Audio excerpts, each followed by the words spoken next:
राहुल गांधी ने जब 7 अगस्त के दिन पहली बार देश में एक प्रेस कॉन्फ्रेंस करके वोट चोरी के आरोप लगाए तो उनसे एक बेहद आसान सवाल पूछा गया था, जिसका जवाब उन्होंने देने से साफ तौर पर इनकार कर दिया था। उनसे जो सवाल पूछा गया था वो ये था कि अगर आपके पास वोट चोरी के पर्याप्त सबूत हैं और आपको लगता है कि इस पूरे मामले में जो चुनाव आयोग है वो सरकार के साथ मिला हुआ है, तो आप ये प्रेस कॉन्फ्रेंस, ये जनसभाएं, ये सोशल मीडिया पोस्ट करने की बजाय सीधे सुप्रीम कोर्ट या किसी एक राज्य की अदालत में जाकर मामले को अदालत के सामने क्यों नहीं रखते हैं। राहुल गांधी के पास उस दिन इस बात का जवाब नहीं था, तो उन्होंने कहा कि ये मेरा काम नहीं है, मैंने जनता की अदालत में ये सबूत रख दिए हैं।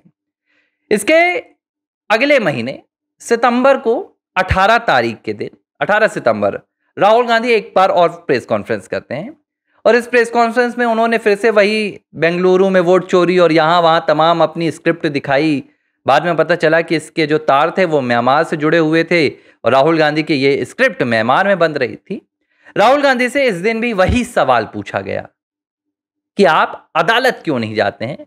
राहुल गांधी ने इसका जवाब नहीं दिया और जब राहुल गांधी ने अभी बीते दिनों तीसरी बार वोट चोरी को लेकर प्रेस कॉन्फ्रेंस की, अपना पूरा प्रेजेंटेशन दिखाया, तो उनसे फिर एक पत्रकार ने पूछ लिया कि भैया ठीक है, हम इस बात को समझ गए और हमने मान भी लिया कि 1 मिनट के लिए कि सरकार वोट चोरी कर रही है, चुनाव आयोग उनकी सहायता कर रहे हैं, तो इसे रोकेंगे आप कैसे। इसके रोकने के तो दो ही रास्ते हैं। एक रास्ता है, अगर वोट चोरी हो रही है तो आप सरकार को बताइए या चुनाव आयोग को बताइए, या तो सरकार इस पर संज्ञान लेगी। अगर चुनाव कराना चुनाव आयोग का काम है तो चुनाव आयोग संज्ञान लेगा। अगर चुनाव आयोग भी नहीं सुन रहा है तो जो तीसरा और जो सबसे संवैधानिक रास्ता है वो बचता है कि आप अदालत में जाइए, क्योंकि इस देश में कार्यपालिका और व्यवस्थापिका से भी बड़ी अदालत है। अगर देश में कोई एक ऐसा कानून बन जाता है देश की बहुमत के दम पर, क्योंकि भाई जो व्यवस्थापिका में बैठे हुए लोग हैं कार्यपालिका में, उन्हें तो देश की जनता ने पहुंचाया है, और अगर वो एक कानून ऐसा बना लेते हैं तो ये इसे बहुमत का कानून कहा जाता है। उदाहरण के तौर पर मैं आपको बताता हूं कि हाल ही में वक्फ संशोधन बिल लाया गया।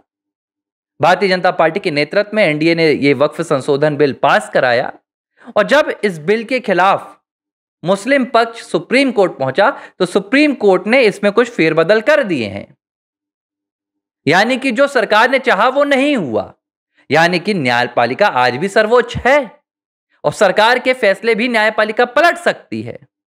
अब जब बात आ रही है वोट चोरी की तो राहुल गांधी अदालत जाने से क्यों कतरा रहे हैं। जाहिर सी बात है, राहुल गांधी ना तो वोट चोरी का कोई सबूत अपने पास लेकर आए हैं, ना तो राहुल गांधी चाहते हैं कि इस पूरे मामले में अदालत का फैसला आए, क्योंकि अगर अदालत का फैसला आ गया तो राहुल को पता है कि मुसीबत खड़ी हो जाएगी, क्योंकि वो जो सबूत देश की जनता के सामने दिखाते हैं उनकी अदालत के भीतर कोई अहमियत नहीं है और अदालत उन्हें एक बहुत बड़ा झटका दे देगी। और अगर अदालत ने झटका दे दी तो जो राहुल गांधी का मकसद है वोट चोरी के पीछे वो पूरा नहीं हो पाएगा।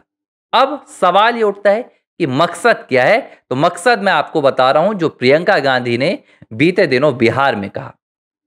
प्रियंका गांधी ने बिहार में खुलकर यह बात कह दी है कि आपके वोट चोरी हो रहे हैं, आप आखिर चुप क्यों बैठे हो, उठो जाओ और अपनी शक्ति दिखाओ। कौन सी शक्ति दिखाने की बात कर रही है प्रियंका गांधी। जब वोट चोरी हो गया तो वोट देकर तो कोई शक्ति जनता दिखा नहीं सकती, तो जो दूसरी शक्ति यहां पर है वो ये है कि आप सड़कों पर जाइए, अराजकता फैलाइए, आगजनी कीजिए और नेपाल वाले हालात भारत में खड़े कर दीजिए। ये है प्रियंका गांधी की असली सोच और यही है राहुल गांधी का असली मकसद, जो राहुल गांधी डे 1 से यानी कि 7 अगस्त से लगातार कर रहे हैं। दरअसल ये राहुल गांधी की कोशिश है कि जो देश की जनता है उसके मन में यह भ्रम डाल दिया जाए कि उसका जो वोट है वो इस्तेमाल नहीं हो रहा है, वो चोरी हो रहा है। यानी कि उनकी वोट की जो ताकत है वो इस देश में खत्म हो चुकी है, लोकतंत्र खत्म हो चुका है। और अगर ये मानसिकता देश के नौजवानों के दिमाग में डाल दी जाएगी तो नौजवान सड़क पर खड़ा हो जाएगा और अराजकता के तले वो इस देश की सरकार को उखाड़ फेंकेगा। और ये राहुल गांधी क्यों कर रहे हैं? क्योंकि 11 सालों में राहुल गांधी ने 90 से ज्यादा चुनाव अपने नेतृत्व में हारे हैं और इस हार ने राहुल गांधी की लीडरशिप पर, राहुल गांधी के नेतृत्व पर न सिर्फ देश की जनता के मन में बल्कि उनकी पार्टी के मन में बहुत बड़े सवालिया निशान और प्रश्न चिन्ह खड़े कर दिए हैं। आए दिन राहुल गांधी की ही पार्टी के भीतर से कोई एक नेता खड़ा होता है और वो सवालिया निशान खड़ा कर देता है कि राहुल गांधी आखिर कांग्रेस के साथ कर क्या रहे हैं। ना तो राहुल गांधी कांग्रेस को कोई चुनाव जिता पा रहे हैं, ना तो राहुल गांधी कांग्रेस को गड्ढे से निकालकर बाहर ला पा रहे हैं। 2024 के लोकसभा चुनाव में जब कांग्रेस पार्टी को 99 सीटें मिली, हालांकि यह लगातार कांग्रेस पार्टी की तीसरी हार थी। 2014, 2019 और 2019 और लगातार तीसरी बार भी वो कांग्रेस पार्टी जिसने इस देश में 65 सालों तक सत्ता में राज किया, वो 100 सीटों का आंकड़ा भी पार नहीं कर पाई। लेकिन ठीक है, 50 से भले 100, राहुल गांधी ने इसे भी जश्न के तौर पर मनाया। पूरी आईटी सेल ने इसे कांग्रेस पार्टी की हार नहीं बल्कि कांग्रेस पार्टी की जीत दिखाई। ये खुश थे कि भाई बीजेपी 240 तक पहुंच पाई। बीजेपी ने अपनी दम पर 275, 272 का आंकड़ा पार नहीं किया। यही कांग्रेस पार्टी की सबसे बड़ी जीत थी। लेकिन राहुल गांधी ने कहा कि अब आने वाले दिनों में कांग्रेस पार्टी के पक्ष में माहौल बनेगा और देश में जो परिवर्तन है वो कांग्रेस पार्टी के पक्ष में दिखेगा। लेकिन 24 के चुनाव के बाद महाराष्ट्र का चुनाव हुआ, इसके बाद आपके हरियाणा का चुनाव हुआ, झारखंड का चुनाव हुआ, जम्मू कश्मीर का चुनाव हुआ। महाराष्ट्र और हरियाणा जहां कांग्रेस पार्टी ने सबसे ज्यादा मेहनत की, जहां कांग्रेस पार्टी को लगा कि सत्ता का परिवर्तन यहां देखने के लिए मिलेगा, जब नतीजे आए तो कांग्रेस पार्टी की आंख फटी की फटी रह गई। पूरी तरह से कांग्रेस पार्टी दोनों राज्यों में साफ हो गई। कांग्रेस पार्टी के नेता राहुल गांधी को समझ में आ गया कि अब जनता के मन में उनके लिए कोई जगह नहीं है। राहुल गांधी इस बात को अब समझ चुके हैं कि वोटिंग के जरिए, चुनाव के जरिए, लोकतांत्रिक तरीके से ना तो वो भारतीय जनता पार्टी को हरा सकते हैं, ना ही वो सत्ता में आ सकते हैं। तभी उन्हें यह आइडिया आया कि लगता है अब इस देश में अराजकता वाली स्थिति पैदा करनी होगी और इसके लिए ये दोनों भाई बहन अब खुलेआम, सरेआम जनता से कह रहे हैं कि उठो, आओ, शक्ति दिखाओ। लेकिन जनता आने के लिए तैयार नहीं है। भाई, इस देश का युवा आज इनोवेशन में लगा हुआ है। इस देश का युवा आज एक अच्छे स्टार्टअप की तैयारी में लगा हुआ है। इस देश का युवा आज राजनीति में भी आ रहा है, लेकिन राहुल गांधी के बहकावे में नहीं आ रहा है। इस देश का युवा भारत को दुनिया की चौथी सबसे बड़ी अर्थव्यवस्था बनाने में लगा हुआ है। इस देश का युवा नहीं चाहता है कि वो नेपाल की तरह भारत की सड़कों में आए और भारत की सत्ता को उखाड़ फेंकने के लिए वो देश के लोकतंत्र को कुचल दे। लेकिन जिस तरह लगता है राहुल गांधी की दादी इंदिरा गांधी ने कभी देश के लोकतंत्र को कुचला था, आज राहुल गांधी विपक्ष में रहकर उस देश के लोकतंत्र को कुचलने की तमाम कोशिशें कर रहे हैं। यह तो प्रियंका का एक बयान है। राहुल ने जो बीते दिनों बयान दिया वो तो आप सुन ही लीजिए। राहुल गांधी ने कहा कि इस देश की जो आर्मी है, जो सेना है, उसे देश के महज 10% लोग कंट्रोल करते हैं और 90% जो देश की जनता है उसकी इस देश की आर्मी में कोई हिस्सेदारी नहीं है। राहुल का यह बयान ना सिर्फ सेना का अपमान था, ना सिर्फ सेना के शौर्य, जज्बे और साहस का एक मखौल उड़ाना था, बल्कि राहुल गांधी का यह बयान सेना के खिलाफ भी देश की जनता को भड़काने का था। और अगर राहुल गांधी इस तरह का बयान दे रहे हैं तो मुझे बड़ी तकलीफ के साथ कहना पड़ रहा है कि इस देश की एजेंसियां, इस देश की सत्ता और सरकार क्या कर रही है। क्योंकि जब आप सेना के खिलाफ बयान देते हैं, सेना के खिलाफ देश की जनता को भड़काने का बयान देते हैं, तो मतलब साफ है कि आप देश की सुरक्षा के साथ समझौता कर रहे हैं। आप देश की सुरक्षा को किसी दूसरे विदेशी ताकत के हाथों में चले जाने देना चाहते हैं। बावजूद इसके राहुल गांधी लगातार ऐसी बयानबाजी कर रहे हैं और उनके खिलाफ एक मामला भी दर्ज नहीं हुआ।